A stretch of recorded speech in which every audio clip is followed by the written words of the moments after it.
Hello dear friends, welcome to इस video के अंदर हम लोग डिस्कस करने वाला है सीक्वेंस एंड सीरीज का एक छोटा सा क्वेश्चन कुछ इस तरीके से है कि if a b x y z are positive numbers such that a x and b are in AP, a y and b are in GP, and a plus b into z equal to 2 times a into b, then we have to think about what is the relation of x, y, z.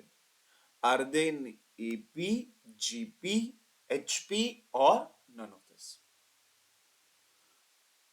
ऐसा जो question है जहां कहीं आपको ऐसा दिख रहा है कि भाई A B X Y Z के अंदर काम करना है, एक अप्रोच हो सकता है कि उनकी प्रॉपर्टी को यूज करें, बट उससे बेहतर होता है ऐसे क्वेश्चन के अंदर कुछ नंबर अज्यूम करते हुए आंसर तक पहुंचो। बोला गया A B X Y Z are positive integer such that A B and X AP में बन रहे हैं, ए बी वाई जीपी में है, ए बी जेड के साथ कुछ रिलेशन है। मतलब कि अगर आप यहां पर सिर्फ ए और बी को अज्यूम कर लेते हो तो एक्स वाई जेड मिल जाएगा और वहां से आप सोच लो कि वो कैसे है। तो यहां पर हम लोग ऐसे प्रॉब्लम को सॉल्व करेंगे by making some assumption. Assume that A is 1 and B is 4।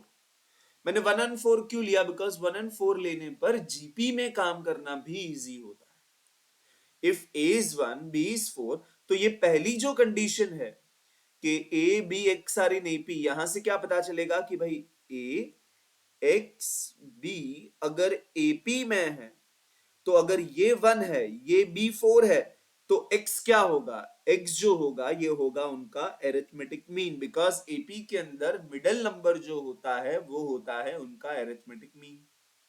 तो 1 एंड 4 का एरिथमेटिक मीन कितना होगा? तो इन दोनों को आप ऐड करो, जो भी आंसर आता है डिवाइडेड बाय 2।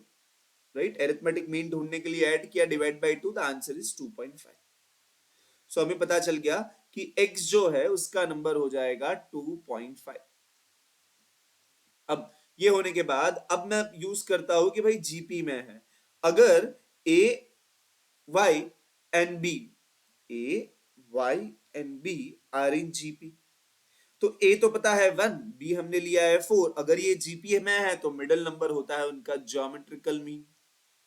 अगर मिडल नंबर ज्योमेट्रिकल मीन है तो कैसे ढूंढोगे? तो आप करोगे 1 into 4 which is 4, जो आंसर आएगा उसका लोगे आप square root to get the middle number. Square root लोगे तो ये हो जाएगा 2, तो इट इज 1 2 4। यही रीजन था कि मैंने ए और बी को 1 एंड 4 लिया, बिकॉज तब जीपी में खेलना इजी होगा। तो हमें पता चल गया कि y जो है उसका नंबर है अब 2। अब ये होने के बाद अब हम लोग तीसरे केस के लिए चलेंगे, तीसरी कंडीशन के लिए चलेंगे, जहां पर बोला ए बी जेड, बोला है a plus B into Z equal to 2ab। जो नंबर्स पता है लिख देता हूं, a की जगह पर 1, 1 plus b is 4, that is 5, 5 into Z equal to 2 times 1 into 4, तो ये हो गया 5z equal to 8। So z equal to 8 by 5 which is 1.6। तो हमें z भी मिल चुका है 1.6। अब ये एक्स वाई जेड किसमें है ये हमें जानना है। टू फाइंड आउट कि ये एक्स वाई जेड अब किसमें है, हम लोग चेक करना चाहते हैं एपी है, जीपी है, एचपी।